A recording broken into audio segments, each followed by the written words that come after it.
나만의 건강이 아닌 우리 모두의 건강을 생각하는 방송. 더 건강한 대한민국을 꿈꾸는 개념 방송. 들리는 신문 히포크라테스.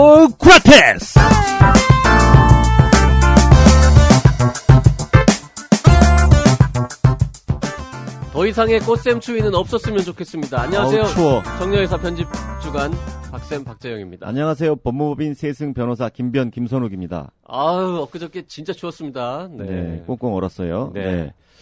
자, 지난 5일 김기종 씨에 의해서 벌어진 마크 리퍼트 주한 미국 대사 피습 사건. 야, 온 국민이 아주 크게 관심을 기울였던 사건이죠. 네. 이와 관련된 이슈들이 참 많았습니다. 뉴스들도 많고요. 우리나라 의료와 관련된 이 뉴스니까 우리도 좀 다뤄야겠죠? 그렇죠. 예. 일부 단체에서는 그 리퍼트 대사의 쾌유를 기원하며 부채춤까지 앞에 치고요. 부채춤, 네. 누군가는 병실에 또 대사님에게 개고기를 전달하려고 했다고 하는데요. 야, 이거 다친 사람 쾌유를 비는 건 좋은 일이지만, 이 사건이 국내는 물론 전 세계적 이슈잖아요. 예, 감안해서 적절한 행동들인지를 좀 확인을 좀 했으면 좋겠습니다. 개고기를 전달하려고 했던 분은 빨리 나으라고, 네? 치료에 도움이 되니까 드시라고 지금 전달한 거예요? 그건 잘 모르죠. 그러니까 이 리퍼트 대사를 위해서? 예, 그렇겠죠. 아니, 근데 그 양반이 지금 애견인으로 소문나고 비행기 개 때문에 그 비행기도 바꿔 타고 이랬던 분인데. 그러니까요. 그럼 이게 개고기를 약 주고 병 주고 이건가? 이거는 이건 좀 이상한 행동인데. 그러니까 약간 너무 지나친 건 못 미치느니 못합니다. 제가 오늘 낮에 시내 좀 지나가면서 보니까 플랜카드가 곳곳에 붙어 있더라고요. 같이 갑시다라고 적혀 있는 거. 누가 걸었는지는 안 적혀 있던데.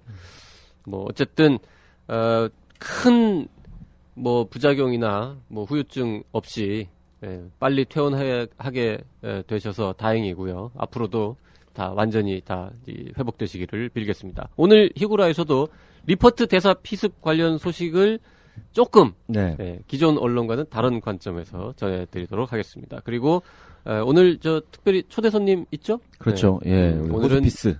호스피스 완화 의료가 이제 7월부터 급여화가 됩니다. 이게 지금 어떤 의미를 갖고 있는지 완전 전문가시죠? 완전 전문가 한분 모시고 길게 얘기 나눠보도록 하겠습니다. 2015년 3월 13일 히구라 시작합니다.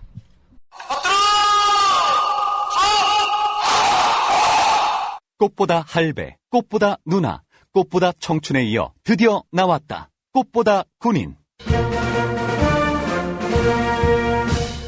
전직 군의관 형님들이 알려주는 안전한 군대 생활. 군대 간다, 건강하자, 꽃보다 군인. 엄마와 여친이 챙겨주는 꽃보다 소중한 청춘들의 입대 필수품, 꽃보다 군인. 엄마가 무심하거나 여친이 없으면 본인이 직접 사도 됩니다.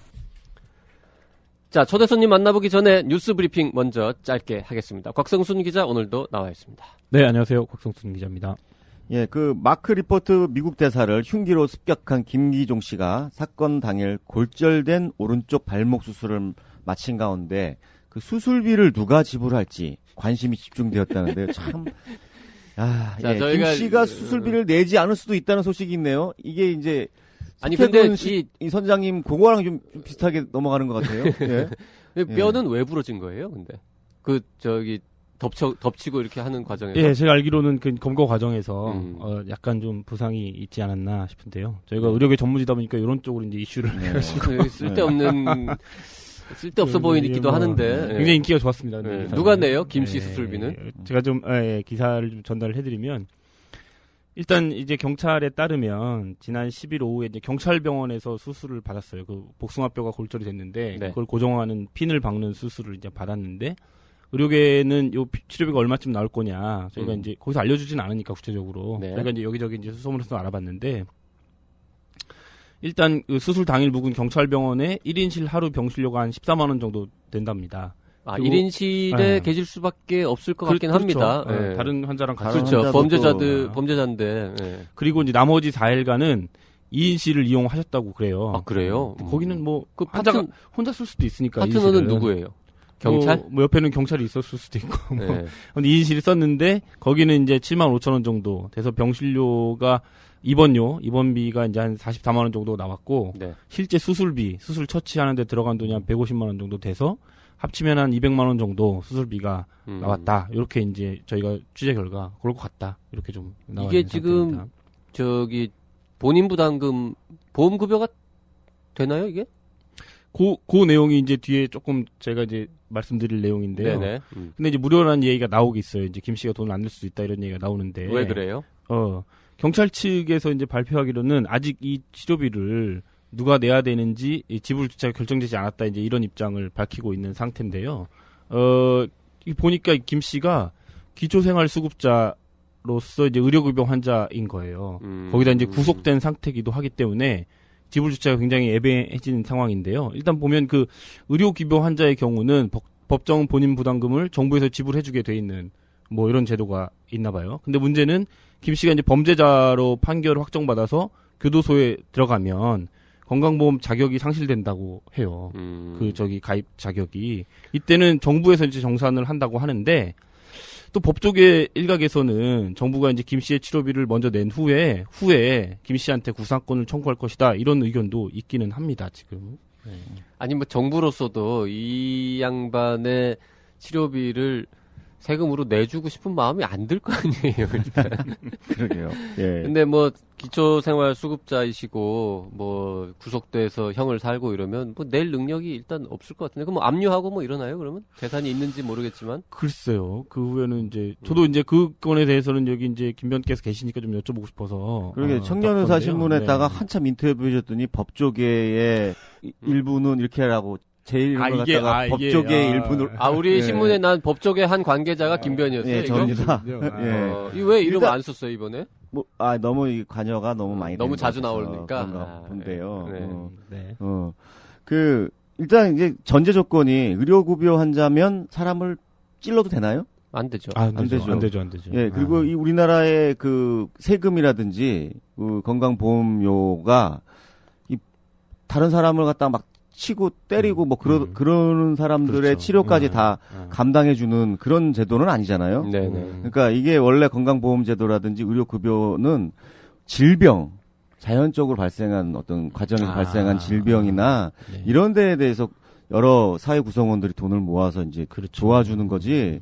누굴 패거나 누굴 뭐 이렇게 범죄 행위를 하거나 뭐 그 과정에서 발생한 손해라든지 싸우거나 뭐 이런 거에는 이게 그 상해는 보험이 예, 안 되잖아요. 원래 보험이 안 그래서. 되는 거죠. 네. 그러니까 이게 의료급여 환자임을 전제로 해서 얘기가 풀어지는 거는 제가 볼 때는 적절치 않고요. 그렇군요. 이거는 네. 이제 100% 본인 부담이죠. 음. 100% 왜냐하면 이제 그 자초위난이라고 하는데 네네. 자기가 자초한 거죠. 음. 불법 행위를 하는 과정에서 스스로가 지금 다친 거기 때문에 사실상 다른 사람을 때리다가 손목이 부러진 거랑 똑같은 겁니다. 예? 그렇군요. 네.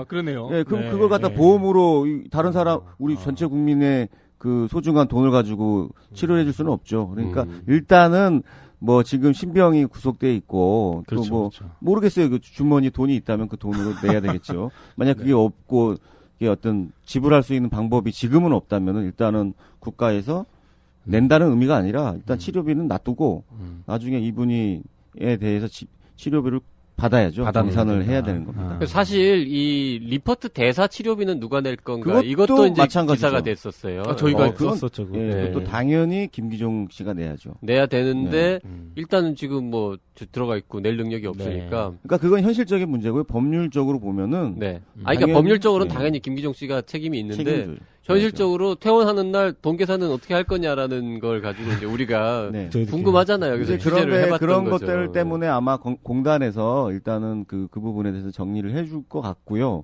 그런 다음에 공단이나 우리 기사 안 봤구나. 저희 이미 우리. 기사 네. 썼어요. 다 이거. 썼어요. 이게 다, 네. 다 있어요? 정리됐어요. 정리됐습니다, 이거는. 모르는구나 이거를. 모르긴 그걸 내가 얘기해줘도 돼.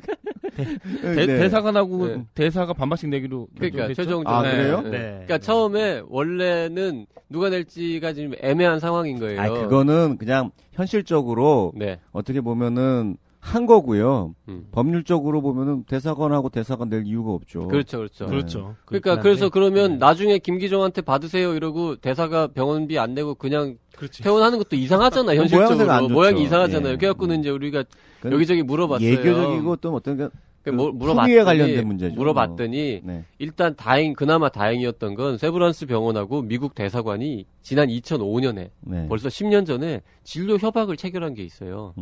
이게 이제 어차피 주로 그 민간보험 뭐 들어있을 거 아니에요. 직원들도 외교관들도. 그래서 나중에 보험사랑 정산하게 그냥 그 외교관들 대사관 직원들은 치료비 후불로 하기로 하고 그냥 일단 퇴원해도 되는 것으로 진료 협약이 되어 있었던 그거는 이제 정확하게 거죠. 법률적으로 보면 보험사가 내겠죠. 그러면 그 대사관이 이제 그래서 정산 때까지는 안 내고 가도 되는 걸로 요렇게 이제 협약이 되어 있었다고 합니다. 그러니까 넘어갑시다 좀. 보험사가 내고 보험사가 김기종 씨한테 받아야죠. 네. 그래가지고 그렇게 이제 네. 그 저기 협약이 있어가지고 일단 퇴원하게 됐는데 그럼 누가 낼 건지.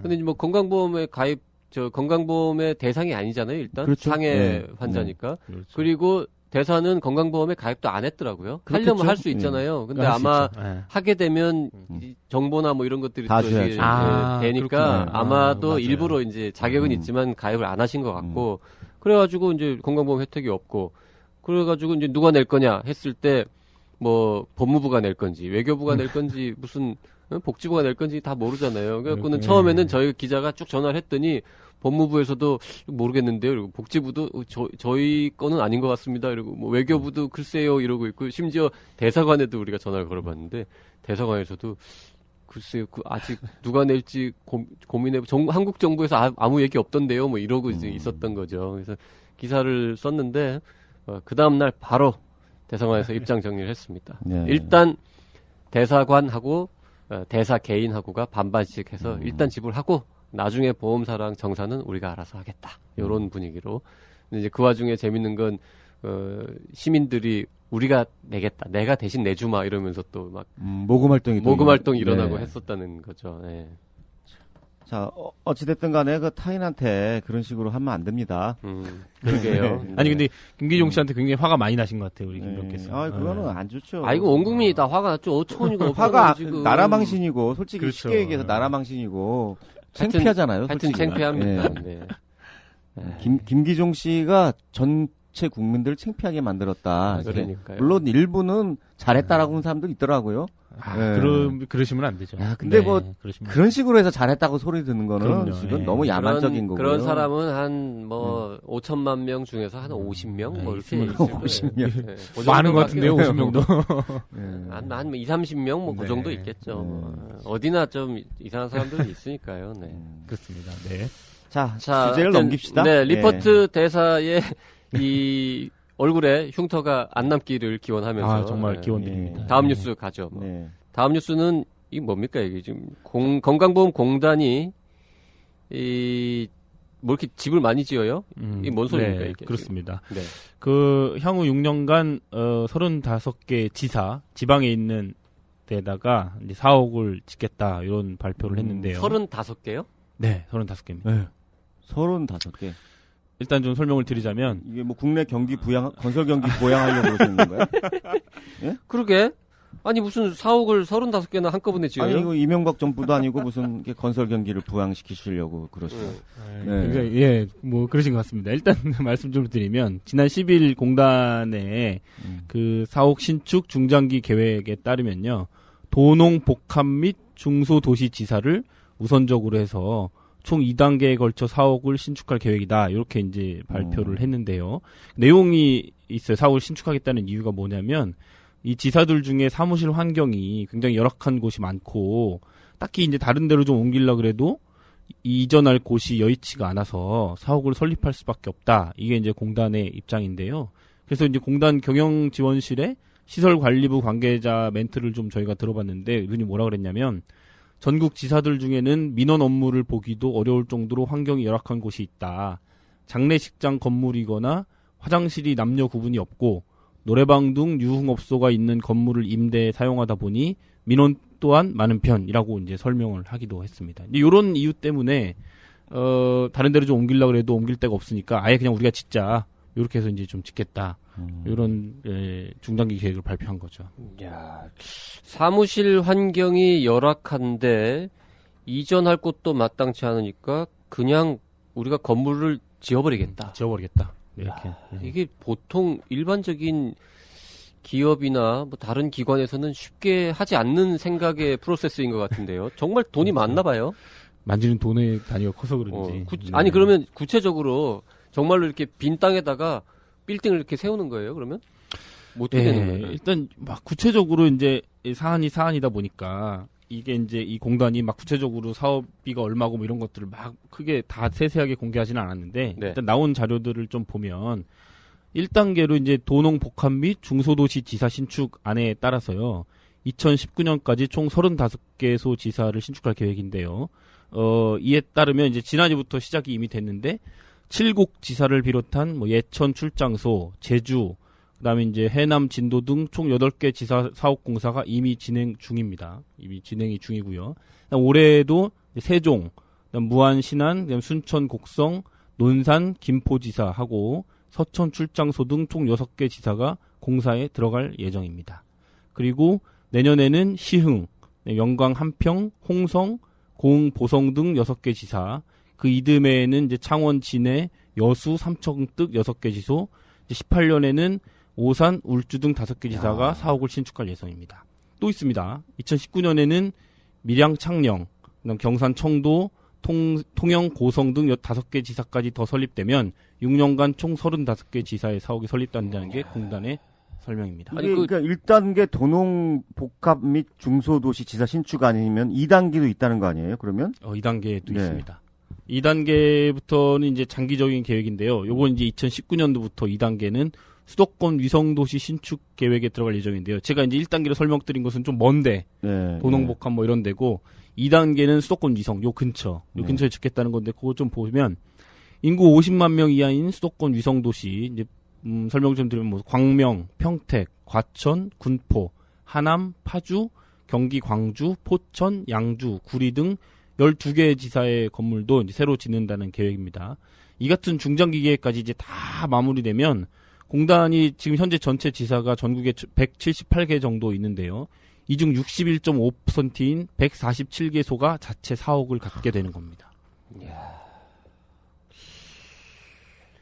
약간 정말 이해가 안 가서 이게 보통 공단 지사가 예를 들어서 170 몇 개가 있다고 하면 이게 우리나라 시군구 숫자를 다 더하면 한 300개 정도 되거든요, 대략.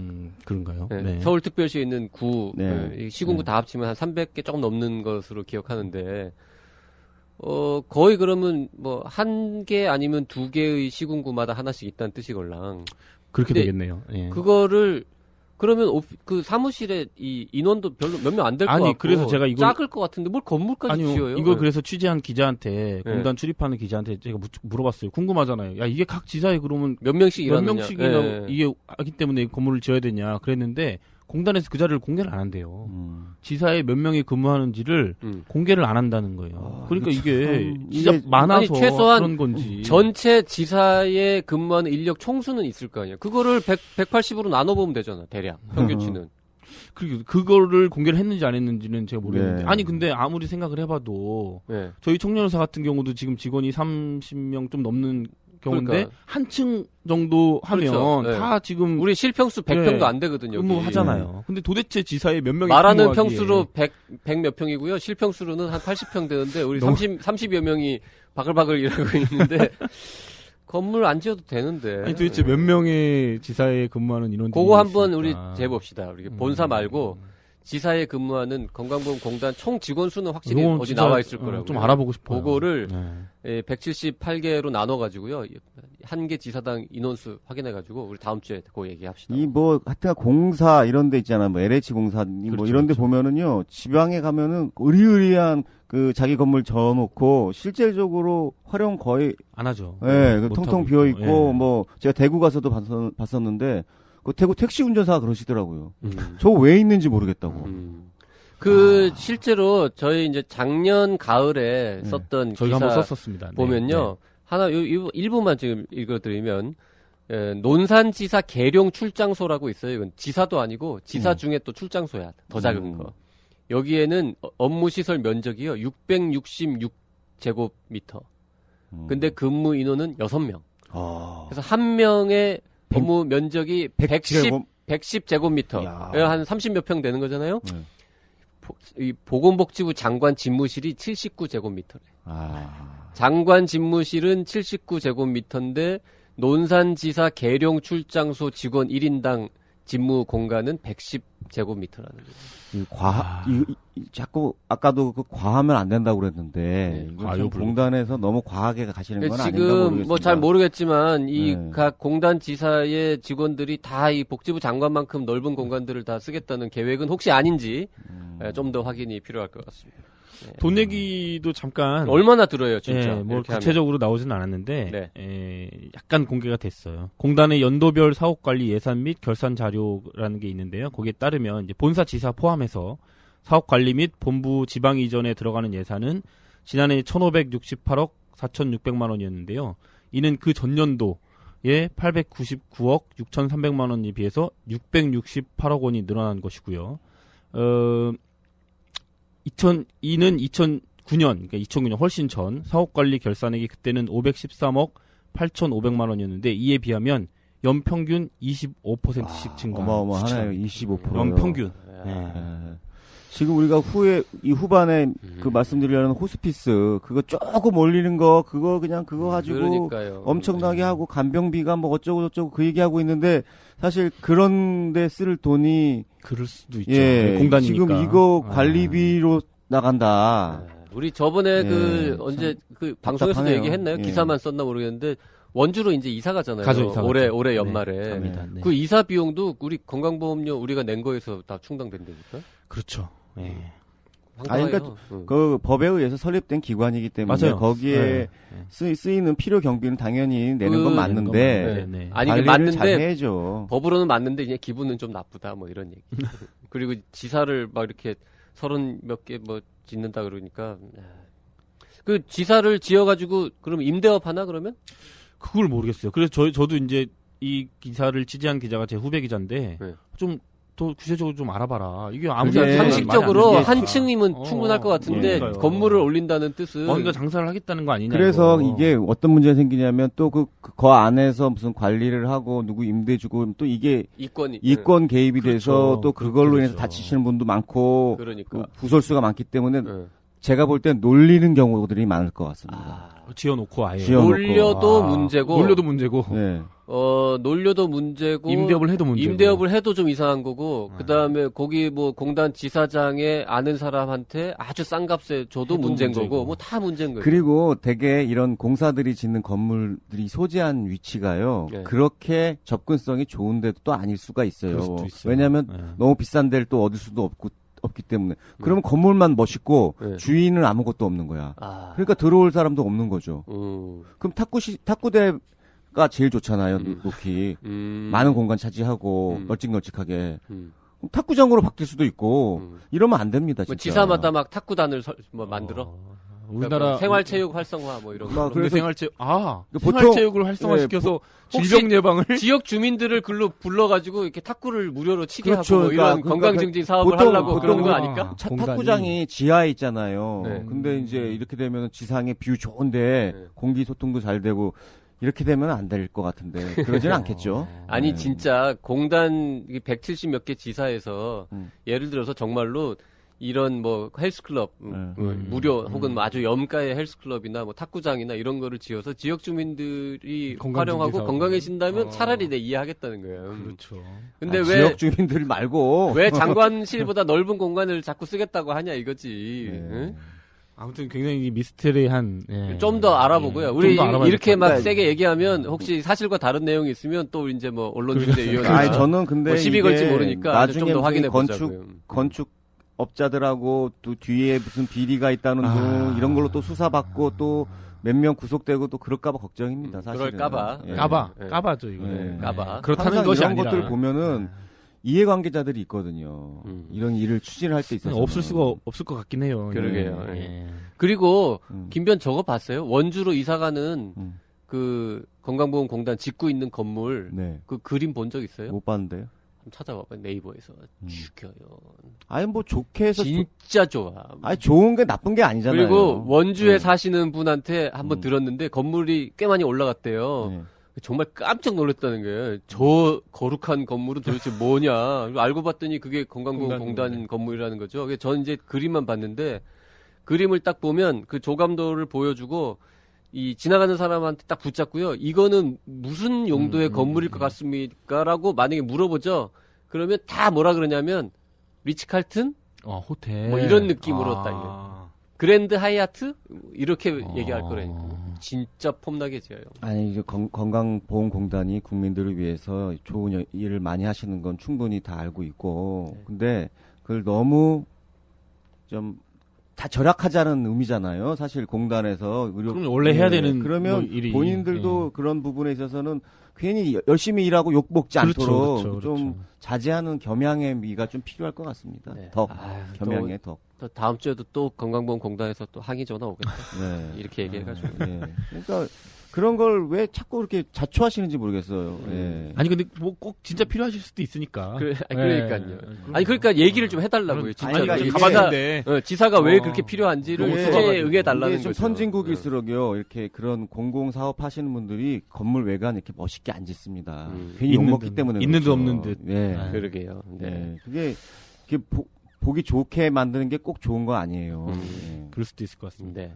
자, 오늘 저희가 아주 중요한 게스트를 모시고 네. 이 호스피스 완화 의료에 관해서 아주 재밌는 얘기를 길게 나눠볼 예정이라서 네. 오늘 뉴스 브리핑은 이렇게 좀 짧게 여기까지만 하고 마치도록 그래요. 하겠습니다. 네. 곽승순 기자?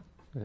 아쉬워도 다음에 더 많이 잘린 준비해 부분은 주시고. 다음에 꼭 껴줄게요. 네. 네. 저도 뭐 인터뷰하고 잘렸어요. 관계자로.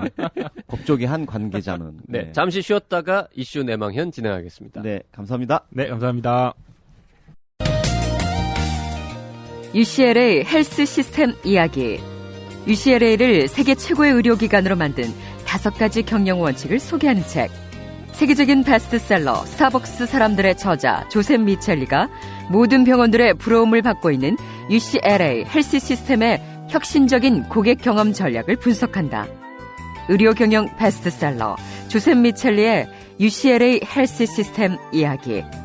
청년 의사. 지난달 25일 복지부는 오는 7월부터 호스피스 완화 의료에 대해서 일당 정액제를 기본으로 하는 수가를 도입하겠다고 밝혔습니다. 저희 히구라에서도 소식을 전해드렸었는데요. 호스피스 급여화 일단 환영할 만한 일입니다. 하지만 아직 해결해야 하는 부분들이 많이 남아있는 것 같습니다. 뭐 이를테면 간병비 급여화 같은 부분인데요. 자, 오늘 이슈 내망현에서는 호스피스 완화 의료 전문가이신 가톨릭대 인천 성모병원 호스피스 완화의료센터 김대균 센터장님을 모시고 복지부의 호스피스 급여화의 내용과 앞으로 보완해야 할 점에 대해서 들어보겠습니다. 자, 김대균 교수님 안녕하세요. 예, 안녕하십니까. 네.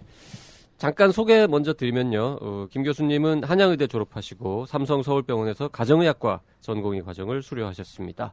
그 이후에 고대 구로병원에서 임상강사, 임상조교수를 지내셨고요. 현재는 가톨릭대 인천 성모병원 호스피스 완화의료센터장을 맡고 계십니다. 지난 2007년에는 보건복지부 장관상을 수상하신 적이 있는데 국가암관리사업과 관련해서 상을 받으셨군요. 네. 보건복지부 장관. 보건복지부 장관상 받기 되게 어렵죠. 굉장히 어렵죠. 네. 김변 받은 적 있어요? 없죠. 아니 뭐 박세훈 받은 것처럼 얘기하세요? 전 보건복지부 장관 여러 명을 직접 만나본 사람입니다. 네. 자, 그럼 본론부터 한번 들어가 보죠. 예, 그 복지부에서 말씀하신 바와 같이 7월부터 호스피스에 대한 급여화를 발표했는데요. 그 내용은 뭐 이미 발표가 됐지만 실무에서 이제 하시는 또 우리 호스피스 완화의료센터장 입장에서는 이번 급여화에 대해서 정책에 대해서 어떤 느낌이신가요? 네, 무엇보다 뭐 좀 더 많은 우리 말기암 환자나 가족분들이 조금이라도 좀 덜 부담하면서 호스피스 이용이 조금 더 용이해질 수 있을 것 같다는 기대도 하고 있고요. 또 오랫동안 호스피스에 종사하면서 사실 제도권 내에서 뭐 적절하게 보상받지 못하고 뭐 거의 이제 개인적인 봉사로 계속 활동하셨던 분들한테는 조금 보람 있는 시간이 기대가 되고 있습니다. 자, 호스피스 관련하는 업무는 몇 년이나 지금 하셨어요? 제가 2005년도에 처음 이제 호스피스 펠로우를 시작을 했으니까요. 지금 이제 한 10년째 돼가고 있습니다. 10년째. 네. 지금 그리고 이번에 이제 그 수가 시범 사업을 지금 몇 년 했죠? 저희가 한 5, 6년 처음에 수가 시범 사업을 킥오프한 게 2008년도였으니까요. 네, 실제로 8, 시범 사업을 이렇게 한 7, 8년씩 하는 경우는 극히 드물잖아요. 그러게요. 네. 네. 이렇게까지 시범 사업만 계속하고 수가 책정이 안 됐던 거는 아무래도 뭐 재정 문제 때문인가요?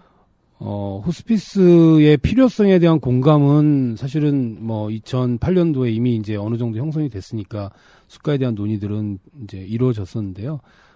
수가 개발하는 과정에서 기존에 이제 우리 건강보험에 있는 수가의 어떤 틀에 자꾸 맞추려고 하다 보니까 그 틀만 가지고 보상을 해주려고 하면 네. 너무 이제 이 수가가 적게 나오고 그 틀을 좀 벗어나서 정책적으로 이제 수가 인상을 결정하게 된 게 불과 사실 1년이 채 되지 않았습니다. 그래서 급물살을 탄 건 아마 우리 보험급여가의 손영래 과장님 오시면서 네. 전향적으로 좀 결정을 하신 것 같습니다. 네. 이번에 그 발표된 수가가 시범 사업 때보다 한 2배 가까이 늘어났잖아요. 지금 일단 얼마가 대충 되는, 물론 이제 그 병원 뭐 종별에 따라서 복잡합니다만은 대충 수가가 어떻게 정해졌는지를 좀 설명을 해 주시죠. 요번에 그 복지부 자료에 약간 이제 숫자 오류가 좀 있다면 간병비를 포함을 하면 2배가 됩니다. 사실은 그거는 좀 오류라고 볼 수 있죠. 간병비를 빼고 수가 비교를 하면 사실은 2배가 아니라 뭐 몇만 원, 10만, 그렇습니까? 4, 5만 원 정도밖에 늘어나지 않은 거고. 간병비는 사실 옵셔널한 부분이죠. 그렇죠. 예. 그리고 간병을 하게 될지 안 될지 아직 결정된 것도 아니고요. 그리고 간병은 수가라기보다는 간병을 제공하는 인력에게 지급되는 인건비 성격이 있기 때문에 이거는 수가로 표현하기는 좀 부적절합니다. 그렇겠습니다. 그렇다면은 또 수가가 일당 정액제로 지금 되어 있잖아요. 네. 그 정액제라는 것은 뭘 해도 그냥 그 금액 이상은 못 받는다는 뜻인데 지금 그 복지부가 언급했던 전인적 환자 관리, 뭐 음악, 미술 치료, 특수시설 유지비 등을 모두 할 수 있는 그런 금액인가요, 이게? 그래서 이런 요법들이라는 게 환자들의 어떤 삶의 질과 상당히 이제 긍정적인 영향을 주는 것들이기 때문에 저희가 요법 포함을 학회에서 계속 학회나 센터들이 다 주장해 왔었고요. 일정 부분 이제 하루에 뭐 한 3,000원 미만이긴 하지만 요법에 대한 수가가 반영이 별도로 돼 있습니다. 그래서 아무래도 그 과거에 달리 이제 재원이 어느 정도는 뭐 부족하지만 충당이 된다면 그런 요법 프로그램들은 운영이 될 거라고 기대를 하고 있습니다. 그러면 그 요법 프로그램은 일당 정액제하고 별개로 계산이 되는 건가요? 일당 정액제 안에 포함이 됩니다. 포함이 되는 수가입니다. 예. 그런 것까지는 포함이 돼서 지금 몇 인실이냐 그리고 병원 그 크기가 어떻게 되느냐에 따라서 이제 복잡한데요. 표를 보면 제일 비싼 거는 역시 상급 종합병원 그리고 1인실이 더 싸네요. 이건 어떻게 된 거죠? 상급 종합병원은 1인실 병실료 차액을 부담하지 않습니다. 예. 그러면은 이 건강보험 수가만 놓고 보니까 2인실에서 4인실까지가 제일 높은 걸로 나와 있는 거고 1인실은 수가는 오히려 2인실보다 오히려 작지만 여기에 추가로 환자가 내야 되는 거고 비급여를 100% 부담을 하게 그럼 뭐 1인실은 일단 빼고 얘기를 하더라도 제일 비싸면은 32만 원까지 하루에 최대로 지금 되고 의원급 5인실 경우에 가산료 없이 기본 수가만 되면 이제 15만 원 수준. 그러니까 뭐 쉽게 말해서 한 20만 원대 초반 뭐 요 정도가 이제 평균치일 것 같은데요. 네. 어때요? 지금 30만 원이라고 말씀하시는 금액이 나오려면 이제 뭐 기본 간호사 1등급이라는 게 간호사 1대1입니다. 1대1. 그러니까 환자가 20명 있는 병상이라면 간호사를 20명 고용을 해야 되고 현실적으로 1대1인 1등급 기관 그렇게 많지 않고요. 신규로 호스피스 사업에 참여를 하고자 하는 의료기관 입장에서라면 더군다나 까마득한 얘기입니다. 1대1이라는 정도는. 게다가 이제 사회복지사도 12명 기준으로 해서 12명당 1명꼴로 가산이 돼야 되기 때문에 사회복지사도 신규로 포함이 돼야 되는 기관들도 많고, 아까 말씀드렸듯이, 이 기존의 행위별 수가제로 따졌을 때 나왔던 수가에 비해서는 사실은 그다지 뭐 이렇게 늘어난 수치는 아닙니다. 어쨌든 그러면 글쎄 저희가 지난주인가 지지난주인가 그렇죠? 이렇게 얘기할 예. 때는 그 시범 사업 때 비해서는 있었는데. 대폭 올랐다. 예. 그래서 오히려 뭐 이 일부 의료기관들이 호스피스 이걸 수익을 위해서 막 만들면 어떡하냐 뭐 이런 얘기까지 했었는데 예. 지금 보시기에 책정된 수가는 그렇게 높지는 않다라고 보시는 건가요? 그러면? 5인실 기준으로 보건복지부에서 제시했던 이제 사례가 있습니다. 사례를 보면 5인실 기준으로 17일 입원을 했던 환자가 일당으로 따지면 13만 원 정도가 기준 수가였는데 기본에 네. 새롭게 바뀌면 그게 16만 원으로 사실 2만 8천 원 늘어납니다. 하루에? 예, 하루에 2만 8천 원 정도 늘어나고 이제 간호 가산이나 사회복지사 가산이 조금 더 늘어나고 하면 실질적으로 이제 간병비를 제외를 하면 대략 늘어나는 게 하루에 5만 원 정도. 5만 원. 요법이나 이런 걸 다 네. 포함했을 때 하루에 5만 원 정도 늘어나서 13만 원 받던 거 한 18만 원 정도가 되는 거죠. 거기에 이제 간병을 포함을 시켜버리면 27만 원, 26만 원이라는 돈이 나오지만 네. 실제로 간병은 제외하고 이야기하는 게 맞고요. 그렇죠. 간병비는 네. 뭐 병원에서 갖는 게 네, 아니니까. 예.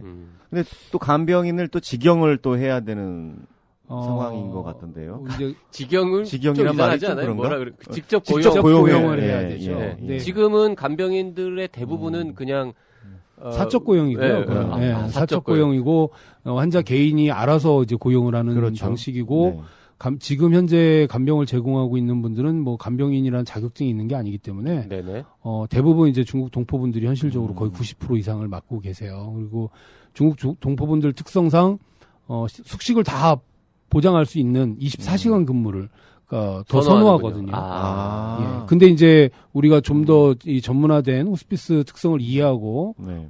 교육을 받은 분들은 아무래도 이제 우리나라 한국 분들이 더 많아질 것 같고 그분들은 24시간 근무를 선호하지 않습니다. 그건 뭐 근로기준법에 네네. 의해서 또 제한이 있을 테고요. 그럼 결국은 8시간 근무로 그래서 학회에서 안을 낸 건데 네. 그렇게 되면 병원에서 직접 고용을 해야만 이 사업에 참여할 수 있다라고 지금 해놓은 안은 사실 현실하고 큰 괴리감이 있죠. 우리가 20병상을 운영을 하는 병원 같은 경우에 그렇게 되면 간병인을 적어도 11명 정도를 고용을 해야 됩니다. 법적으로. 그럼 11명의 신규 직원을 고용을 하는 건데 네. 수가에 빠져 있는 부분이 수가는 말 그대로 그분들의 근로 어떤 소득에 대한 것만 네. 보상이 되는 걸로 설계가 됐고요. 처음부터. 네.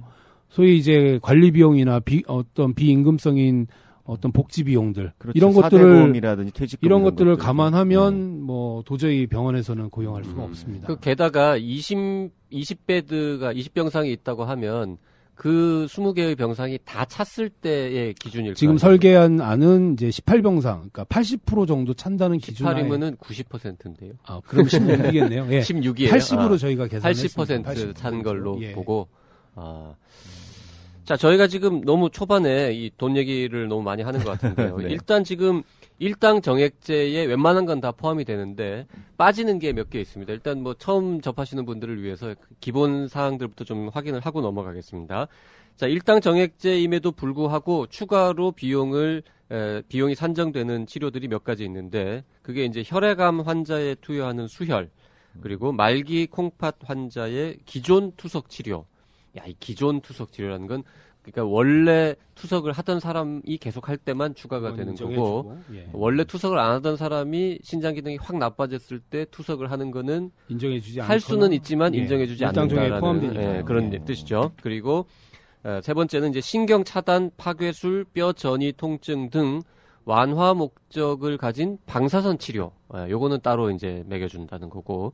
네 번째가 경피적 배액술, 경피적 위장 신루술, 또 협착 확장술 요런 것들. 그러니까 약간 이건 좀 복잡한 수술 내지는 시술일 경우에는 따로 하자라는 거죠. 전부 이제 환자들의 삶의 질을 조금 더 나아지게 할 수 있는 어떤 인터벤션들은 네. 급여를 별도로 해서라도 환자들에게 제공될 수 있도록 네네. 하자는 취지입니다. 그리고 마약성 진통제. 마약성 진통제가 따로 된 거는 이게 비싼가요? 마약성 진통제가? 마약성 진통제가 고가의 마약성 진통제들도 많고 이제 좀 근본적인 말씀을 잠깐 드리면 호스피스라는 곳 어떻게 원래 생각들 하셨어요? 그러니까 우리 의사 선생님들 중에도 호스피스라는 곳이 가면 그냥 특별히 뭘 한다기보다는 그냥 최대한 뭐 진통제 주면서 돌아가실 때까지 아무것도 안 하는 곳이라는 생각들을 많이 합니다. 근데 그런 기존의 생각을 갖고 계신 분 입장에서는 무슨 인터벤션을 하고 뭐 고가의 마약성 진통제를 쓰는 거에 대해서 그분이 갖고 있는 상식하고 약간 배치되는 부분이죠. 근데 네. 거꾸로 호스피스 입장에서는 우리가 이 동원 가능한 모든 자원을 동원을 해서 환자가 고통 없이 품위 있게 임종할 수 있는 것들을 제공해야 된다라고 생각을 하고 네.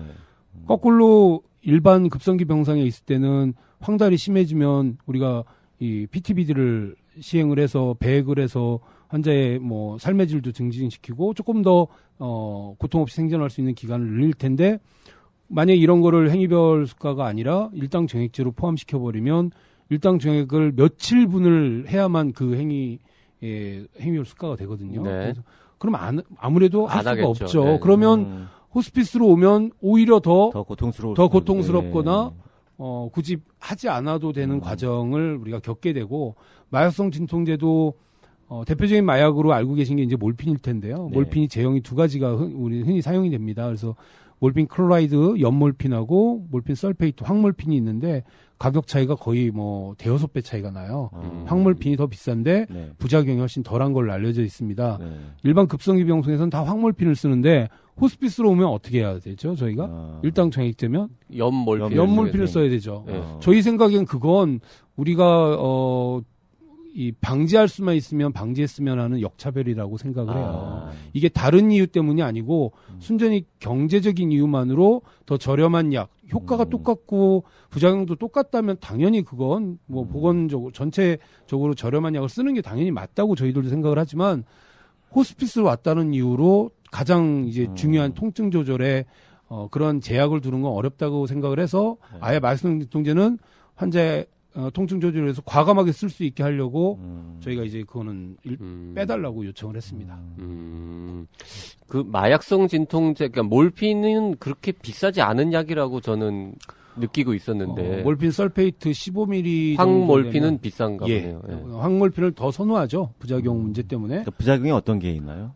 이제 사실은 저용량에서는 큰 문제가 되는 경우는 거의 없는데 용량이 많아지고 고용량이 되면 신경 독성이나 특히 약을 만들기 위해서 연몰핀을 만들기 위해서 추가되는 보존제가 나중에 이제 신경 독성을 유발하는 걸로 알려져 있고요.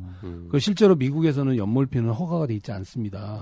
황몰핀만 미국에서 허가가 돼 있고요. 그래요. 근데 황몰핀을 한 300ml를 매일같이 쓰면 하루 일당 정액 상당 부분을 다 잡아먹게 되죠. 그렇게 비싸요. 그러면 그런 환자는 저희가 또 하나 우려가 되는 건 어느 병원에서 과연 그런 환자를 받겠느냐. 환자가 의뢰가 왔는데 다른 것도 아니고 통증 조절을 위해서 이 환자가 고용량의 마약성 진통제를 사용하고 있는데 일당 정액에 포함이 되면 그 환자는 아무리 호스피스 기관이 도덕적이고 윤리적인 어떤 이 기반을 갖고 시작을 하지만 그걸 이 제도적으로 강요할 수는 없는 거니까 아무래도 그런 어떤 도덕적인 해이를 좀 방지하기 위해서라도 그런 예민한 부분은 좀 자유를 주는 게 좋을 것 같아요. 전 이 자료를 보면서 처음에 진통제 부분이 따로 일당 정액제가 아닌 걸로 빠져 있어서 제일 기본적인 치료 중에 하나인데 이건 왜 빠졌을까라고 생각했는데 생각보다 비싼 거군요, 이게. 이거 꼭 설명을 해드리고 싶었습니다. 이거는 오해가 없었으면 좋겠습니다. 그리고 이제 추가로 더 있는 게 이제 기본 상담 수가하고 임종 관리료라는 이름이 신설이 됐는데 요건 또 어떤 건지 잠깐 설명을 해주실까요? 그 호스피스 돌봄은 이제 기존 의료의 어떤 규정을 할 때 우리가 대부분 의사의 서비스를 기준으로 이제 수가를 만드는데 호스피스는 의사 혼자서는 할 수가 없습니다. 다학제 팀의 접근이 아주 기본적인 원칙 중에 하나인데 상담도 의사의 상담이 있고 간호사의 상담이 있고 사회복지사의 상담이 있고요. 환자가 처음 입원했을 때 환자의 어떤 상태를 파악하는 거, 그리고 그 환자가 갖고 있는 어떤 의료적인 목표, 남은 삶의 여생을 어떤 방향으로 본인이 살고 싶은지를 파악하는 과정, 그리고 무엇보다 이제 통증을 포함한 신체적인 사정, 이런 것들을 초기 평가 과정에서 의사들이 진행을 해야 되고요. 일주일에 한 번 정도는 어떤 상태의 변화에 따른, 또 환자의 생각의 변화에 따른 상담들이 계속 팔로우업이 돼야 되고, 간호사 선생님이나 사회복지사 선생님은 특히나 환자의 심리사회적인 평가들, 가족의 어떤 소진의 정도를 파악하거나, 가족이 나중에 사별 후에 비교적 잘 사회생활을 유지하고 감정적으로 소진되지 않게 하기 위해서 예방적 상담을 진행하고 하는 건 호스피스의 아주 상징적인 서비스인데, 지금까지는 그런 거에 대한 수가는 아예 없었죠. 그래서 네. 이번에 부족하지만 이런 상담 수가가 추가가 됐고요. 임종관리료는 환자가 돌아가시기 직전이 되면 아주 많은 이 증상들, 디스트레스들이 생기기 때문에, 특히 암 환자분들은 뭐 호흡곤란부터 선망, 뭐 통증의 갑작스러운 증가, 당연히 이제 간호사들, 특히 이제 간호사나 의사 선생님들의 서비스 양이 증가를 합니다. 네. 그리고 임종하고 나면 우리 호스피스는 대개 임종하는 모습들도 일반 급성기하고는 다르거든요. 다 일반 급성기 병동에서의 어떤 죽음은 종종 이제 치료의 실패로 받아들여지지만, 호스피스에서의 죽음은 누구나 다 겪어야 되는 과정에 마지막 과정이라고 생각하고 최대한 가족들과 함께 보내기 위해서 저희들이 이제 별도의 임종실도 운영을 하고 하는데, 그런 과정에 대한 집중 관리, 이런 것들이 임종 관리로 들어갑니다. 그러면 기본 상담 수가나 임종 관리로는 딱 한 번만, 기본 상담 수가는 입원할 때 한 번, 네. 그 후로 이제 입원 기간 중에 매주 한 번씩 매주 가산이 한 번? 되는데, 네. 금액이 다르고요. 네. 임종 관리료는 환자의 그 임종당 한 번만 가산할 수 있게 지금 돼 있습니다. 그렇죠. 한 번, 당연히 한 번일 것 같고요. 네. 그리고 이제 1인실의 경우에는 일부 상급 병실료가 있고, 그 다음에 식대는 또 예외이고, 이렇게 되어 있네요. 예. 네. 어쨌든 복지부 자료를 보면, 그 환자의 법정 그 본인 부담이 지금보다 4분의 1로 준다. 뭐 요런 맞습니다. 표현이 있더라고요. 그 이제 근데 간병비 부분은 일단 제외하고- 빼고 지금 얘기하는 거죠, 예, 예. 요거는. 실증적인 자료로 저희들이 이제 판단을 해보면, 시범 사업을 하면서 시범 사업 참여 기관들의 이제 수가들을 분석을 해보면 상당히 많은 부분에 비급여가 현실적으로 좀 발생을 해왔었고요. 특진료가 발생하기도 하고, 2, 3, 4인실의 상급 병실료가 발생을 하는데, 그게 전부 이제 일당 정액 안으로 묶이면서 중증 환자에 대한 이 5% 부담 가산 이제 특혜가 있으니까 환자들은 예상할 수 있는 거죠. 내가 호스피스 병동에 갔을 때 한 달에 부담해야 될 돈이 이미 딱 나와 있습니다. 뭐 5인실을 기준으로 하면 한 달에 뭐 많이 들어가면 45만 원. 한 달에 45만 원. 네. 그렇죠. 하루에 15,000원 정도니까. 그런데 일반 예전에는 호스피스 병동에 들어갔을 때 어떤 환자는 뭐 30만 원 부담하기도 하지만 어떤 환자는 한 달에 1,000만 원 부담도 합니다. 실제로 모 대학병원 같은 경우는 대부분의 병실이 1인실이나 2인실로 구성이 되어 있으면 뭐 1인실에 입원해서 한 달 있으면 병실료 차액 750만 원에 특진료 그리고 그러다 보면 한 달에 부담하는 돈이 기본 1,000만 원이고요. 제가 인터넷에서 가끔 올라오는 글을 보면서 안타까울 때가, 제가 꼭 그럴 때마다 댓글을 다는데, 호스피스는 너무 비싸서 못 가고라는 말들을 많이 하세요. 실제로 우리 국민들이. 그래요. 근데 그분들한테는 그 경험이 큰 거죠. 그런 어느 병원에 가 상담을 했더니 1인실밖에 지금 자리가 없다. 1인실이라도 입원하시겠냐? 한 달에 얼마나 들겠습니까? 한 달에 1,000만 원은 예상하셔야 됩니다. 그러면 그분한테 호스피스는 매우 비싼 고가의 서비스가 되는 거죠. 실제로는 그렇지 않습니다. 저희 같은 경우에는 뭐 우리 다인실에 계신 환자분들 보통 한 달에 부담하시는 게 지금도 뭐 한 4, 50만 원? 많아야 뭐 100만 원 넘는 경우는 거의 없는데 그런 분들도 어쨌든 이제 45만 원으로 금액이 고정이 되는 거죠. 이런 부분들은 좀 국민들이 좀 많이 알아야 되겠네요. 이 부분은요. 아까 우리 주관님께서 말씀하셨던 그 별도 인정 항목을 제외하고 옵니다. 그래서 별도 인정 항목은 빈도수가 그렇게 많지 않습니다. 요것을 포함한다고 하더라도 그냥 대략적인 거는 그러면 어느 정도 될까요? 별도 인정 항목. 그건 이제 케이스 바이 케이스일 것 같긴 한데. 예를 들어서 네. 뭐 이 복수가 너무 조절이 안 돼서 우리가 이제 이 복수 배액관을 설치를 하는 어플멘 드레이니지를 할 경우에 그거 한 번 했을 때 환자가 부담하는 금액이 현재 의료 수가로 대략 한 10만 원 정도 됩니다. 네. 근데 그건 대개 한 번만 하는 거거든요. 돌아가실 네. 때까지. 네. 예외가 있지 않는 한.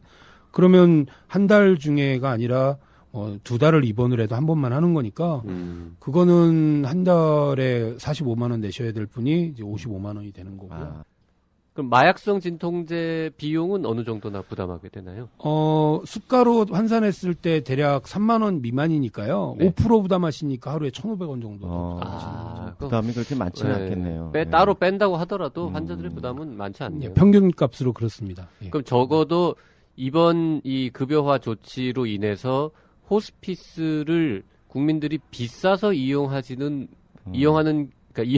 못하는 경우는 매우 드물어졌다. 이렇게 봐도 되나요? 많이 줄어듭니다. 예. 1인실에 대해서는 상급 종합병원에 대해서만 이제 여전히 비급여고 2인실, 3인실, 4인실은 다 급여를 해주되 1인실에 한해서는 이제 5% 부담이 아니라 그 본인 부담의 비율을 조금 조절을 하는 거지만 근본적인 취지는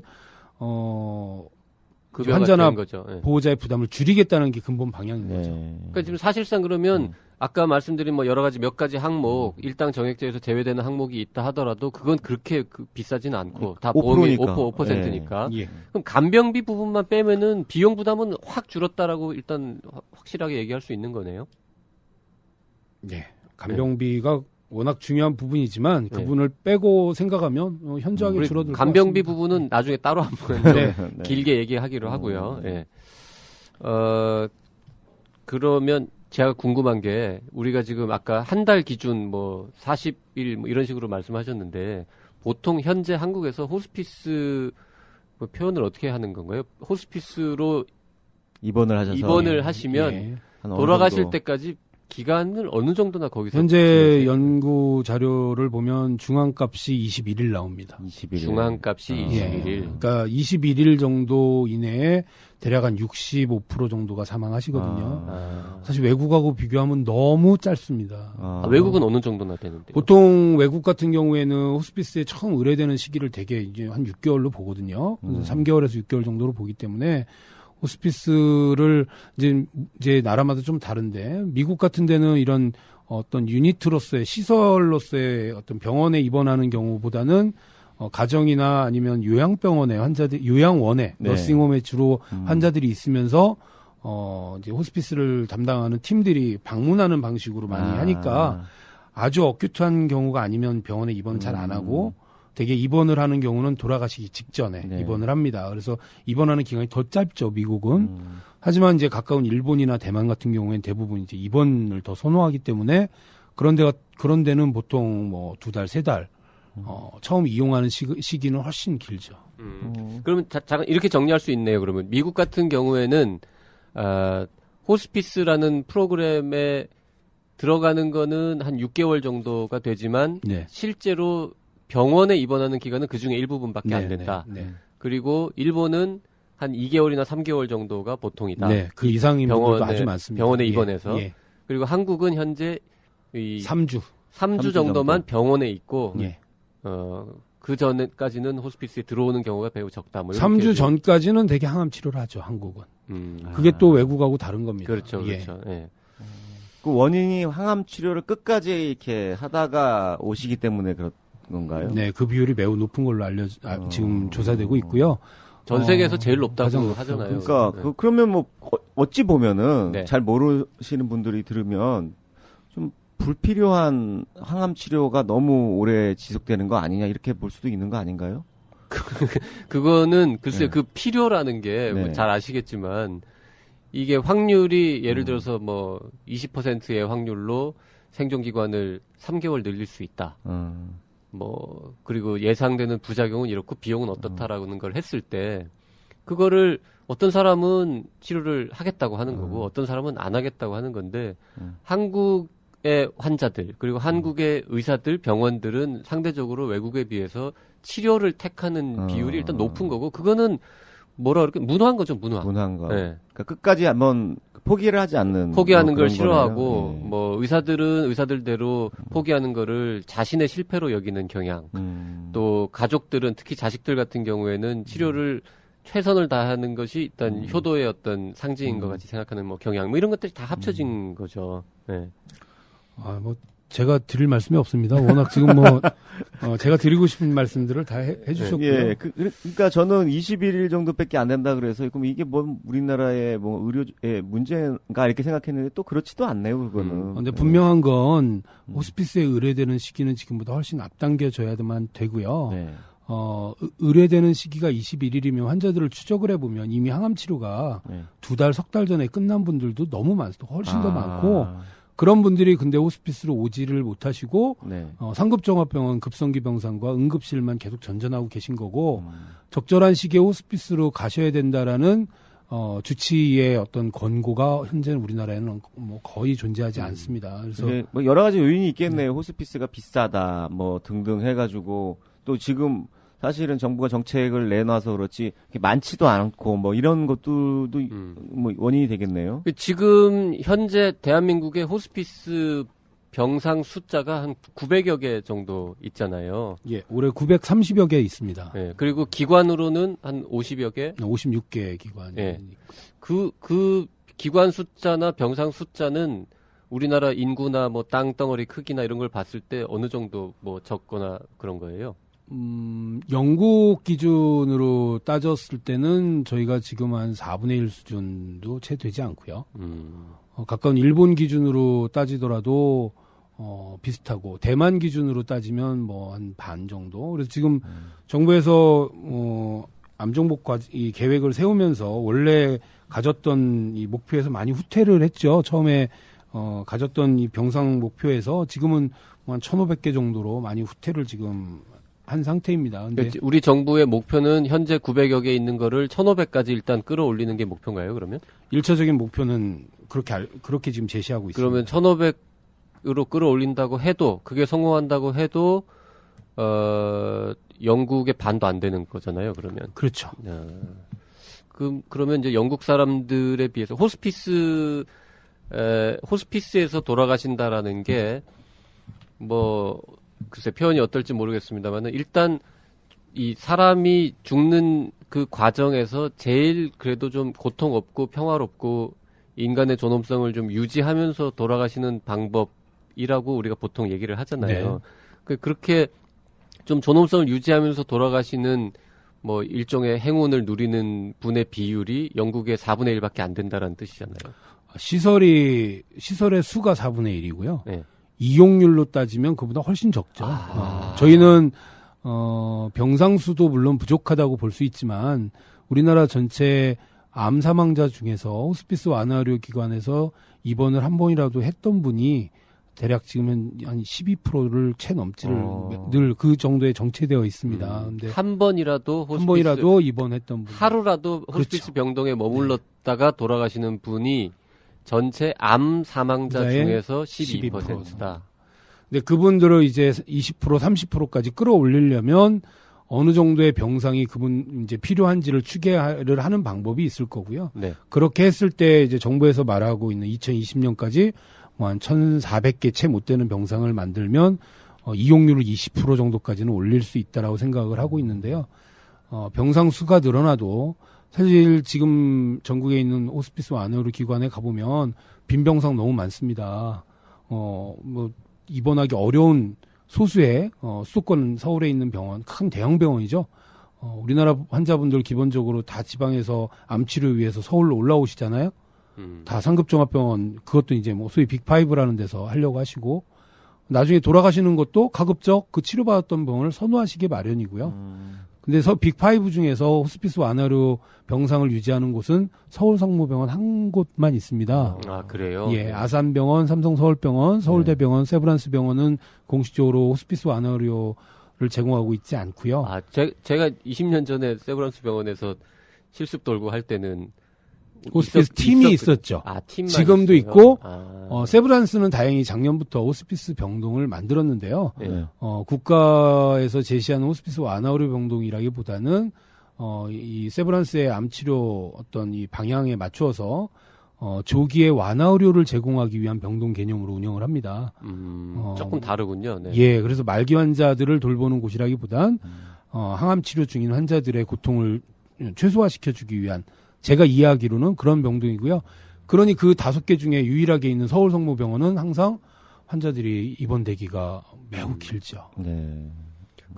지금 질문이 좀 이상한 게 들릴 수도 있을 것 같은데 비어있는 그렇게 지금 외국에 비해서 병상 숫자가 적은데 많이 비어있는 곳도 많다고 하셨잖아요. 예. 거기는 왜 비어있어요? 환자들이 안 오죠. 빅5에서 이따 글로 안 간다는 뜻인가요? 아니요, 호스피스를 원하는 분들이 여전히 부족한 겁니다. 가장 큰 원인은. 그러니까 외국의 호스피스 완화 의료에 특히 이제 말기암 환자의 돌봄의 어떤 모델은 외국은 암 진단 사실 초기부터 완화 의료팀과 환자의 어떤 이 적극적인 항암 치료를 담당하는 주치의팀이 같이 환자를 돌보는 시스템이에요.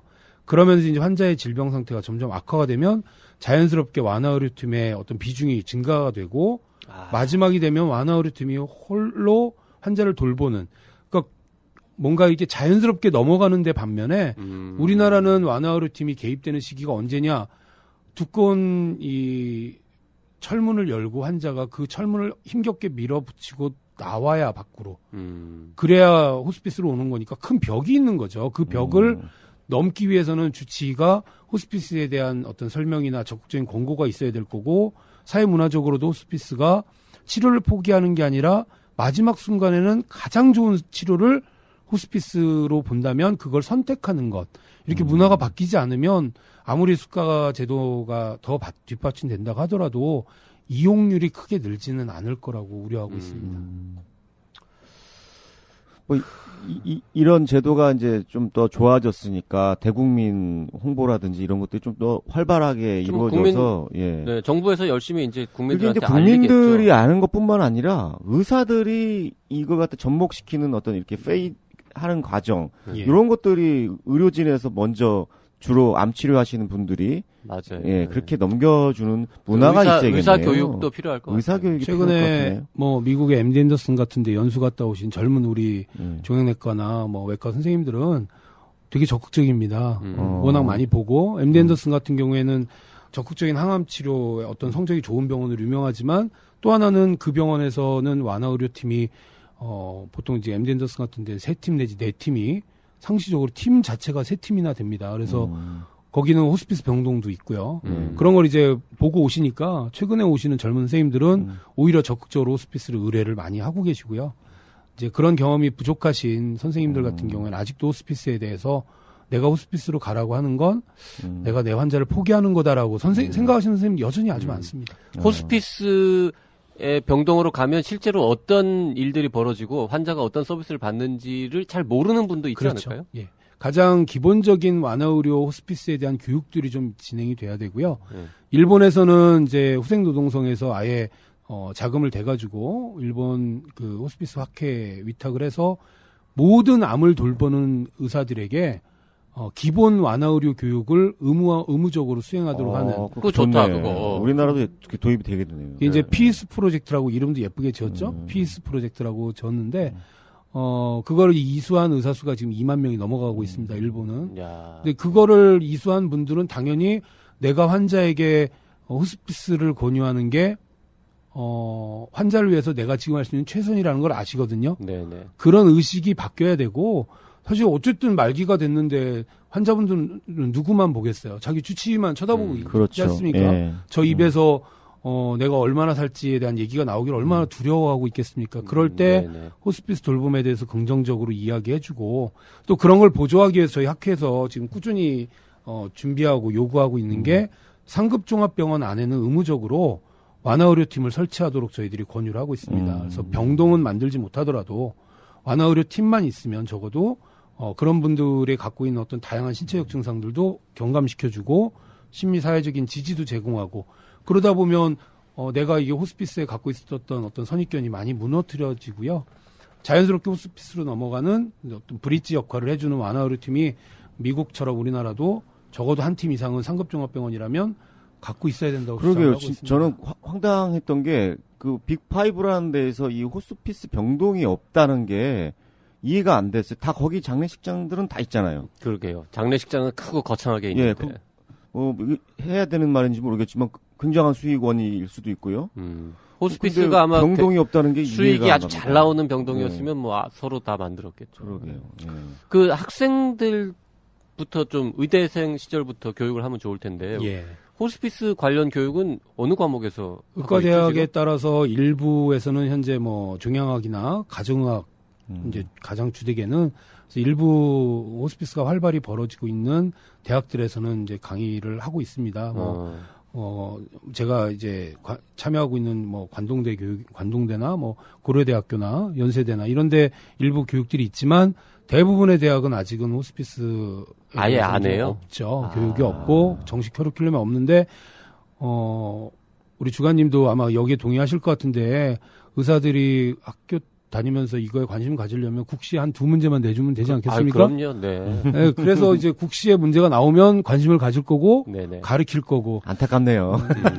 이런 시험 얘기를 해서 죄송합니다. 2문제만 넣으면 진짜 공부하죠. 네. 우리 지금 전 뭐 의료윤리학회 일 좀 하지만 이제 윤리 과목을 넣는 거 뭐 많은 분들이 그 뭐 윤리를 시험 1-2문제 넣는다고 뭐 달라지냐라는 얘기 하시는데 그게 일종의 상징적인 거거든요. 그걸 이제 시험 보고 이게 필수다라는 느낌을 주는 거고 호스피스 같은 경우에는 2문제 뭐 문제는 낼 거 되게 많을 것 같은데요. 뭐 그리고 전 저것도 했으면 좋겠어요.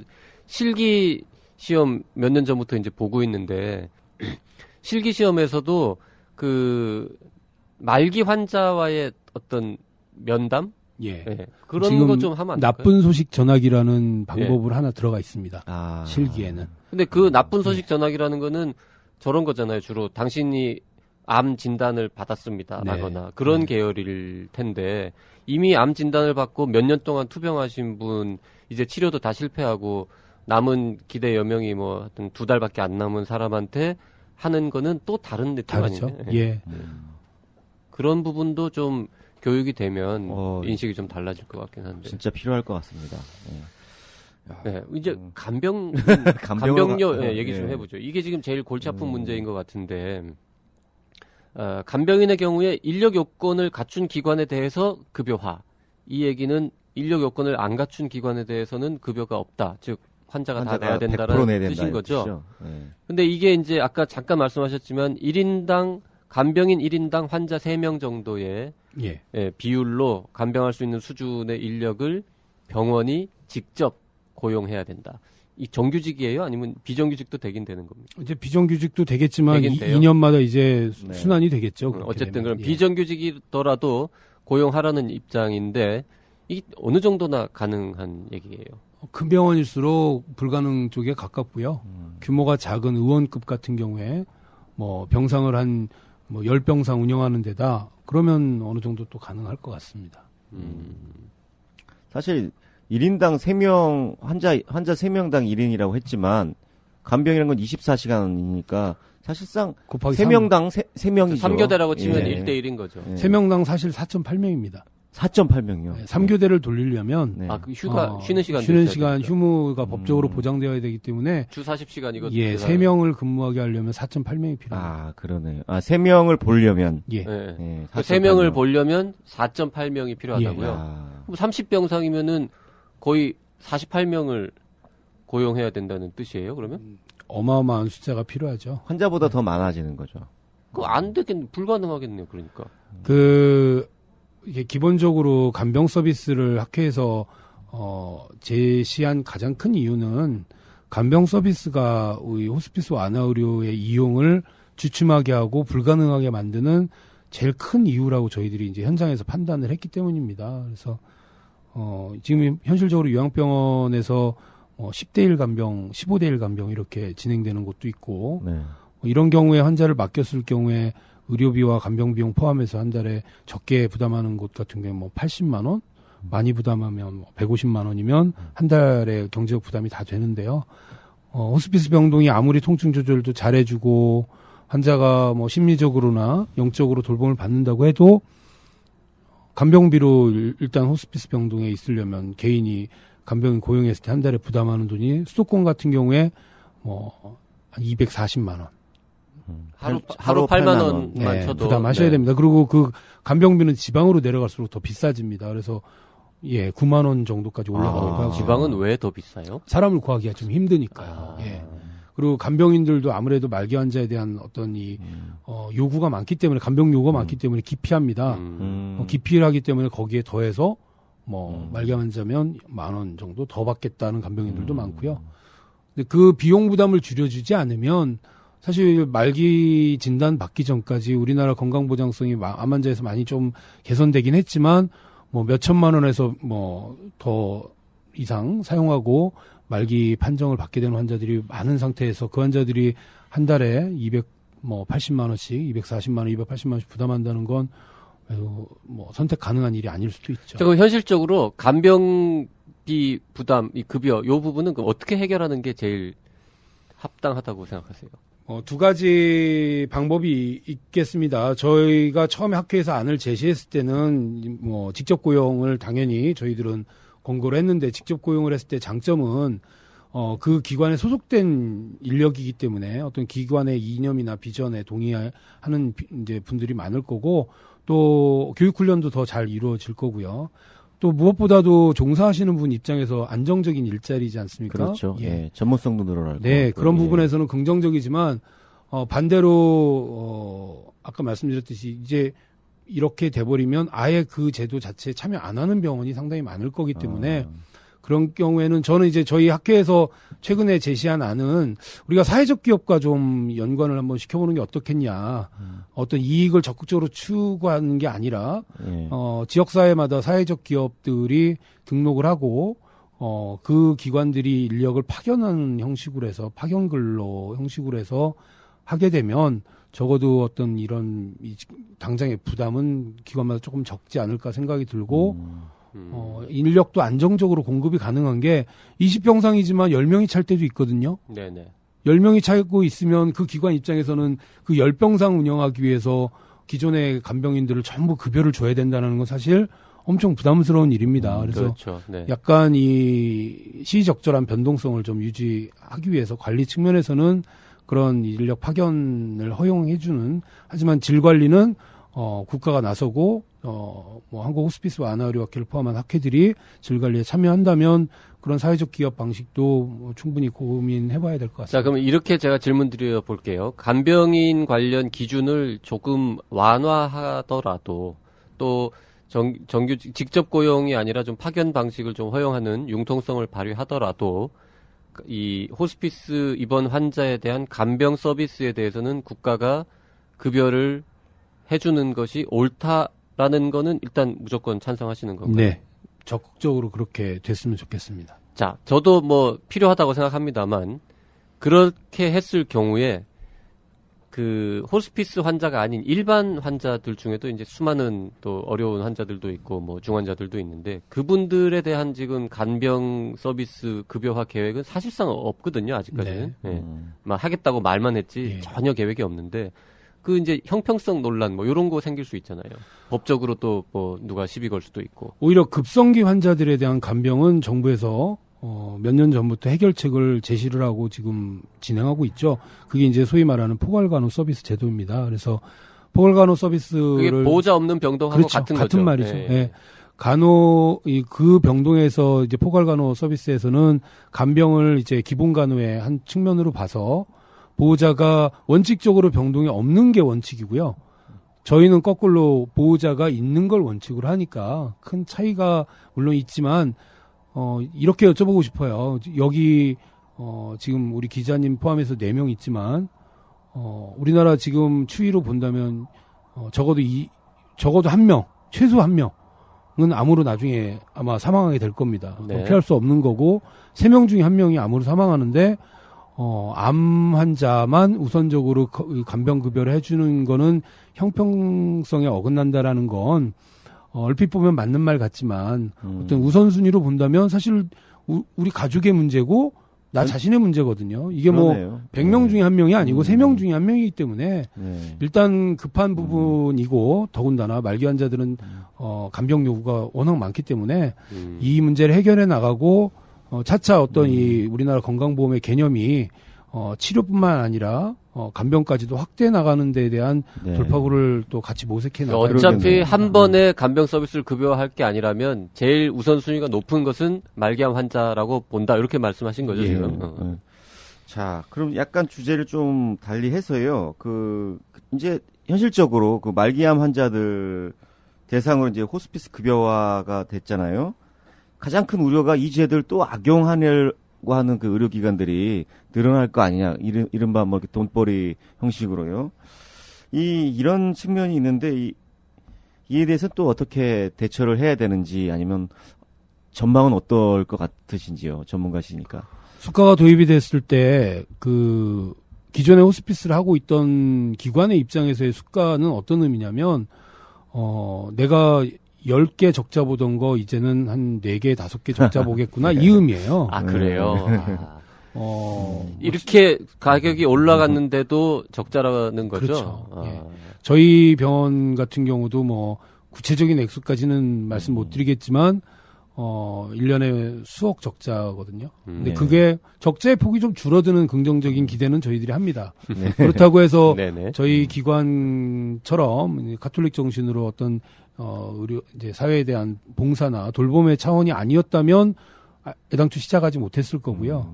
근데 그런 어떤 비전이나 아니면 이념이 없는 기관에서 이걸 수익적으로 만약 접근을 한다면 어떠느냐? 네. 종합병원급 이상에서는 들어올 기관 저는 거의 없다고 생각하고요.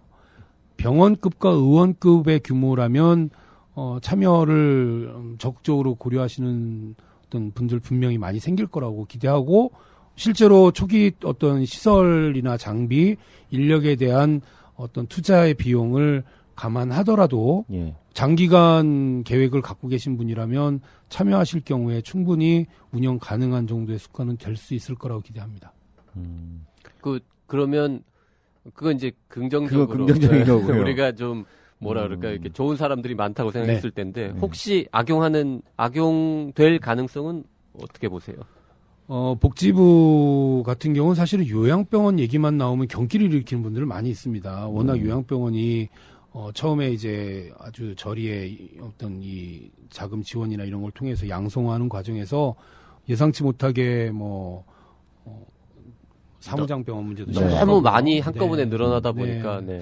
그런 문제 때문에 요양병원 제2의 요양병원 사태라는 말씀을 하시는 선생님들도 계셨습니다. 그래서 이게 우리 사회자분께서 말씀하신 것처럼 호스피스 돌봄의 철학이 없이 네. 어떤 여기에서 제시하는 수가를 목표로 해서 들어오고 일당 정액제이기 때문에 해줄 수 있는 모든 것들을 최소화해서 예. 정말 진짜 하루에 한 10,000원, 네. 20,000원 정도만 쓰고 나머지는 전부 차곡차곡 모으고 싶은 생각이 계신 분이 왜 없겠습니까? 분명히 있을 거라고 그럴 생각을 것 합니다. 같아요. 그러니까 그럴 사람이 못 들어오도록 뭔가 우리가 장치를 막는 장치를 마련해야 되는 거죠. 사전적인 방법이 있나요? 그러니까 그게? 어떻게 될 것 같아요? 뭐 지금- 허가도 아닐 테고. 지금은 보건복지부 장관의 허가를 받아야 되고요. 네네. 예. 그 시설이나 인력 장비에 대한 기준이 사실은 기존 의료기관을 운영하시던 분들한테도 만만치는 않습니다. 만만치는 않고 그런 기준들이 잘 지켜진다면 사실 상당 부분 좀 줄어들 수는 있고요. 다만 이제 질 관리가 그래서 중요한데 네. 우리나라가 일당 정액제라는 개념으로 지금 운영이 되는 거는 일부 정신과 병동을 제외하고는 없습니다. 일당 정액제는 예. DRG하고도 또 다르죠. 이거는 네. 그래서 하필이면 말기암 환자한테 DRG를 처음 사실 시험하는 거거든요. 어떻게 보면 네. DRG는 기본적으로 어떤 이 의료 서비스 제공자의 어떤 도덕성이 요구되는 분야입니다. 이쪽은 그래서 질 관리를 어떻게 할 건지에 대한 구체적인 계획들을 분명히 갖고 시작해야 되고 보건복지부나 심사평가원도 그 부분에 대한 고민이 많고요. 예. 기존의 기관에서 센터를 운영하고 있는 입장에서든 아니면 한국 호스피스 만화의료학회 입장에서든 그런 부분에 대한 어떤 자문이나 참여는 적극적으로 저희들이 할 용의를 갖고 있습니다. 자, 근데 이제 바로 지금 녹음하고 있는 오늘 복지부가 보도자료를 하나 발표를 했는데요. 현재 아까 말씀하신 56개 전국에 있는 그 호스피스를 평가를 했는데 우수하다고 최우수라고 평가된 곳이 14곳 그리고 중간에 이제 그냥 보통이라고 평가된 곳이 이제 수십 곳이 있고 12곳은 법적 기본 요건도 못 갖춘 것으로 나타났다. 이런 이제 발표를 했거든요. 이게 이제 아마 급여화하는 과정에서 질 관리에 착수한 것이라고 보여지는데요. 이 12곳 중에 보면은 대학병원들도 막 있고 그래요. 심지어 뭐 국민건강보험공단 일산병원도 기준 미달 뭐 이런 식으로 이제 쭉 나왔는데 이렇게 호스피스 기관들 중에 기준 미달인 곳이 많은 거는 왜 그런 거예요? 기존의 뭐 수가 체계나 뭐 이런 게 잘못돼서 그런 겁니까? 사실 제가 말씀드리기 참 조심스러운 부분인 거 이해를 좀 해주시고요. 네네. 다만 이제 그 병원 중에는 제가 알기로는 정말 호스피스를 호스피스답게 헌신적으로 하고 있는 기관이 있습니다. 지금 제가 보고 있는 기관에도. 근데 왜 이 기관은 뭔가 이 퇴출이라는 말까지 나올 정도에 몰렸느냐? 그러니까 지금 실제로는 잘하고 있는데 법적 기본 요건도 못 갖춘 것으로 이번에 지적된 곳도 있다라는 말씀이시죠? 예, 있습니다. 네. 이제 이유가 뭐죠? 네. 이제 뭐 그런 곳 같은 경우에는 아직 이제 시설의 리모델링이 아직 진행이 안 되고 한참 진행 계획만 갖고 있는 데라든지 객관적인 물리적 시설의 부족 뭐 이런 거겠네요. 그러면 우리가 이걸 오해하시면 안 되는 게 우수하다라는 게 서비스가 우수하다는 게 아닙니다. 이 발표는 이 평가는 올해 처음 한 게 아니고 벌써 몇 년 전부터 계속 해왔고 다만 올해 처음으로 이제 복지부가 공개를 했고요. 아마 공개의 의미를 앞으로 질 관리에 적극적으로 나서겠다라는 상징으로 좀 받아들여 주셨으면 좋겠고요. 여기서 최우수면 정말 서비스가 최우수고 여기서 미달이면 정말 서비스가 잘못된 거냐. 아직은 그런 평가를 내리기엔 이 판단 기준 자체가 주로 이제 구조 평가만 담고 있기 때문에 시설 평가 어떤 과정이나 결과에 대한 평가를 포함하고 있지 않아서 그런 부분에 대해서는 이제 국민 여러분들이 좀 오해를 좀 덜 가셨으면 좋겠습니다. 네. 아니 이 기사가 이제 포탈에 초기 화면에도 막 뜨고 해가지고요. 많은 국민들이 이걸 지금 여기 갖추지 못했다고 하는 분들 중에서 억울하신 분들은 막 이제 이의 제기하시고 막 그러겠네요. 그러게요. 뭐 어차피 평가를 뭐 앞으로는 더 잘해야 될 텐데 저희가 이제 시간이 많지 않은데요. 일단 한두 가지만 더 확인을 좀 해볼게요. 이게 지금 한방병원 내지는 한의사들의 호스피스 관련해가지고 또 논쟁이 되던데 현재 그 암관리법에 의하면 한방병원도 호스피스 완화 의료 서비스를 할 수 있는 것으로 되어 있는 것 같더라고요. 그 앞으로 만약에 이 급여화 조치 이후에 한방병원들이 막 이 호스피스를 하겠다고 나서는 일이 생길 수 있나요? 뭐 어떻게 될 것 같아요? 저는 뭐 현행 법상으로 나설 수 있죠. 근데 이제 이 한방병원이나 한의원이 호스피스 완화 의료 서비스에 이제 나서려면 먼저 국민들한테 제시를 해야 됩니다. 말기 환자 우리 이러이러한 방법으로 이런 방식으로 돌봅니다. 통증은 이러이러한 방식으로 조절하고 있고 그런 거의 결과물은 이렇습니다라고 먼저 이야기하지 않으면 사실은 한방에서 말기 환자를 어떻게 돌보는지 우리 국민들 아무도 모르잖아요. 지금 그 있어요 혹시? 하나도 없습니다. 지금은 하나도 없어요. 사실 이제 저희들은 암관리법에서 그냥 의료법상 의료기관을 그대로 따왔기 때문에 있는 거지 사문화된 조항이 아닌가 생각을 하고 있고 현실적으로 말기암 환자 돌봄에 있어서 가장 중요한 통증 조절을 과연 마약성 진통제 없이 할 수 있겠느냐 그리고 마약성 진통제를 한의사 선생님들이 사용할 수 없다면 저는 이거는 뭐 사실 현실성 있게 철회되어야 된다고 생각을 합니다. 지금 법이 개정돼서 한방병원 같은 경우에는 말하자면 의사 선생님들을 또 고용하실 수가 있잖아요. 네. 그러니까 제가 문제가 될 때는 아마 한의원 의사가 없는 양의사라고 하는 의사가 고용할 수 없는 상황이 가장 치명적일 것 같고 한방병원은 조금 좀 다르게 봐야 될 것 같아요. 근데 이제 모형이 같은지 궁금한 거예요. 환자를 돌볼 때 우리처럼 기존에 이제 우리가 호스피스라고 얘기하는 게 의사와 간호사와 사회복지사와 자원봉사자, 요법 이런 어떤 이 팀 어프로치라는 어떤 모형 자체가 한의원 한방병원에 존재하느냐. 한방병원이라는 곳 안에서 이루어지는 어떤 의료 서비스 전달 체계가 그런 체계를 수용할 수 있느냐. 아니면 어떤 한의사 선생님의 어떤 고유의 어떤 이 능력, 뭐 비방이라고 얘기하는 이런 방식으로만 제공된다면 그건 호스피스 돌봄이 아니고요. 그냥 말기 환자에 대한 한방적인 치료 방법인 거죠. 호스피스 돌봄이라는 이 이야기를 하려면 그런 팀 접근, 전인적 돌봄에 대해 분명히 충족되고 만족되어야만 호스피스라고 할 수 있습니다. 이게 일종의 전문 병원식으로 될 것 같은데요. 이게 그러면 이런 호스피스 관련 학회의 어떤 인증을 받아서 받은 사람이 개설자가 되고 뭐 이런 것은 법상 이렇게 지금 규정되어 있는 건 없나요?